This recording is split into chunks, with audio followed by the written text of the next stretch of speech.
10 محرم کا روزہ، کیا سیدنا حسین رضی اللہ تعالیٰ عنہ کی شہادت کی وجہ سے؟ نہیں حضرت صاحب، نبی علیہ الصلوۃ والسلام نے اسے پہلے ہی بتا دیا کہ یوم عاشورہ کا روزہ، اس کے بارے میں مجھے اللہ سے امید ہے کہ اللہ گزشتہ سال کے گناہ معاف کر دے۔ یوم عاشورہ کے روزے کی وجہ سے نبی کریم صلی اللہ علیہ وسلم نے فرمایا میں اللہ سے امید رکھتا ہوں کہ اس ایک روزے کی وجہ سے اللہ گزشتہ سال کے گناہ معاف کر دیتے ہیں۔ اور مدینہ میں جب اللہ کے نبی گئے تو صحابہ آپ کے پاس آئے اور آگے کہنے لگے اللہ کے نبی، یوم عاشورہ کا روزہ 10 محرم کا جو آپ روزہ رکھتے ہیں وہ تو یہودی بھی رکھتے ہیں۔ نبی علیہ الصلوۃ والسلام نے فرمایا یہودی کیوں رکھتے ہیں؟ صحابہ نے بتایا اللہ کے نبی اس لیے رکھتے ہیں کہ یہودیوں کا نظریہ ہے کہ 10 محرم وہ دن ہے جس دن اللہ رب العزت نے موسیٰ علیہ الصلوۃ والسلام کو فرعون اور آل فرعون سے نجات دی۔ موسیٰ علیہ الصلوۃ والسلام نے جب بنی اسرائیل کو پستا ہوا دیکھا نا، اور ان کی سپورٹ کے لیے موسیٰ علیہ الصلوۃ والسلام کھڑے ہوئے اور بنی اسرائیل کے اوپر فرعونی وہ ظلم کرتے آ رہے تھے، نسل در نسل کرتے آ رہے تھے، ان کے بچوں کو مار دیتے، بیٹیوں کو زندہ چھوڑ دیتے کہ ہماری خادمہ بنے گی، اور ان کے اوپر ظلم کرتے، ان سے اپنے کام کرواتے۔ تب اللہ رب العزت نے مدد کے لیے موسیٰ علیہ الصلوۃ والسلام کو بھیجا، تو موسیٰ علیہ الصلوۃ والسلام نے بنی اسرائیل کو نکالا مصر سے اور سمندر کی طرف چلے گئے۔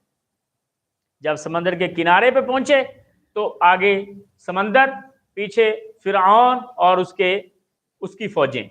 تو موسیٰ علیہ الصلوۃ والسلام نے اللہ رب العزت سے دعا کی کہ اللہ ہمارے لیے کوئی راستے کھول دے، تو اللہ رب العزت نے کہا موسیٰ آسا مارو۔ موسیٰ علیہ الصلوۃ والسلام نے سمندر کے اندر اپنی چھڑی ماری، اللہ رب العزت نے راستہ بنا دیا، اور بنی اسرائیل نے وہاں پہ نیا مسئلہ کھڑا کر لیا۔ انہوں نے کہا جی ہم ایک راستے سے کیسے جائیں گے، کون سا قبیلہ اس راستے سے جائے گا؟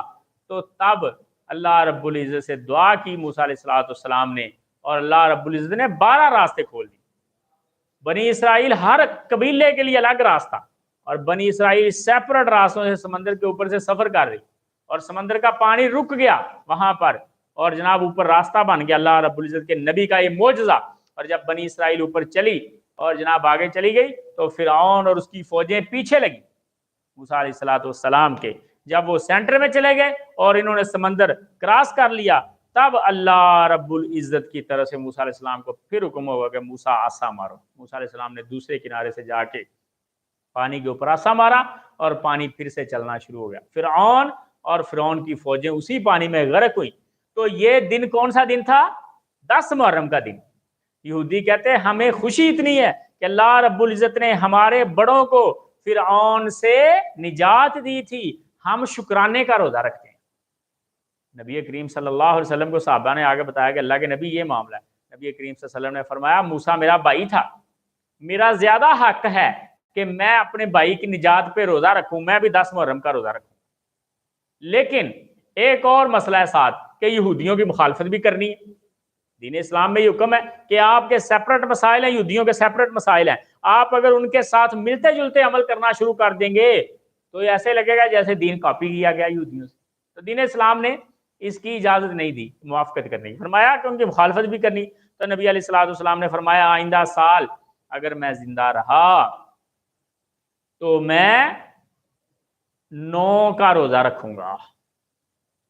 وہاں سے تھوڑا سا امت مسلمہ میں اختلاف ہو گیا کہ اگلے سال رسول اللہ صلی اللہ علیہ وسلم نے روزہ نہیں رکھا، چلے گئے، تو کیا 9 کا رکھنا ہے سو روزہ یا 9 اور 10 کا ملا کے رکھنا ہے؟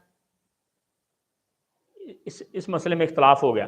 تو ہماری رائے یہ ہے واللہ عالم کہ 10 محرم کا روزہ تو بیس ہے، اصل بنیاد ہے کہ جس دن اجازت اپنا آزادی ملی تھی موسیٰ علیہ الصلوۃ والسلام اور بنی اسرائیل کو، وہ بیس ہے۔ اس کے ساتھ مخالفت کے لیے آپ 9 محرم کا روزہ رکھ لیں، یہ 2 روزے ہو جائیں گے۔ تو اس کا فائدہ یہ ہوگا کہ گزشتہ سال کے اللہ رب العزت گناہ معاف فرما دیں۔ اور بعض لوگ اس چیز کے بھی قائل ہیں کہ جب مقصد صرف مخالفت کرنا ہے تو پھر 10 کے ساتھ 11 کا بھی رکھا جا سکتا ہے، 10 اور 11 کا رکھ لیں۔